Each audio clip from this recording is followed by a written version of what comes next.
In this video, you'll learn how to take a backup of a Supabase database. Whether you're a seasoned developer or just starting out, backing up your database is a crucial task that ensures you have a safety net in case anything goes wrong with your data. Today, I'll show you how to navigate through the Supabase platform to make this process as smooth and straightforward as possible.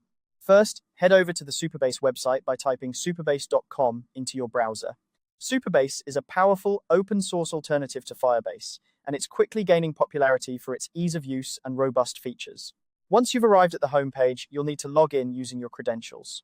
If you don't have an account, you'll need to set one up, but for today, we'll assume you already have access.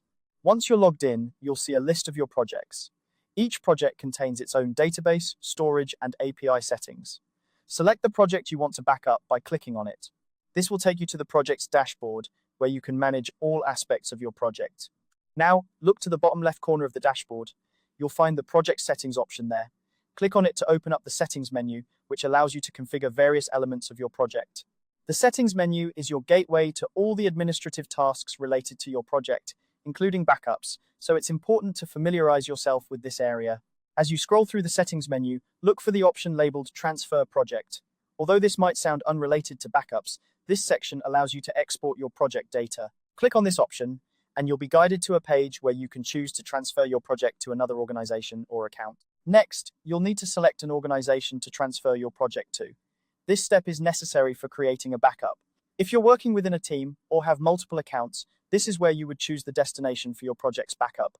However, if you see a message saying you do not have any organizations you can transfer your project to, don't worry. This just means your current setup doesn't have another organization available for transfers, but you can still proceed with the backup process. Finally, click the Transfer Project button. This action initiates the backup process by moving your project data to the selected organization or account, ensuring that you have a copy stored safely. Keep in mind, this doesn't delete your current project. It simply creates a duplicate in the specified location. It's always a good practice to regularly back up your data, especially before making significant changes or updates to your project. And there you have it. This simple guide showed you how to take a backup of your Supabase database. Regular backups are essential for maintaining data integrity and ensuring that your project can quickly recover from any unforeseen issues. Thanks for watching, and don't forget to subscribe for more tutorials to help you streamline your development process.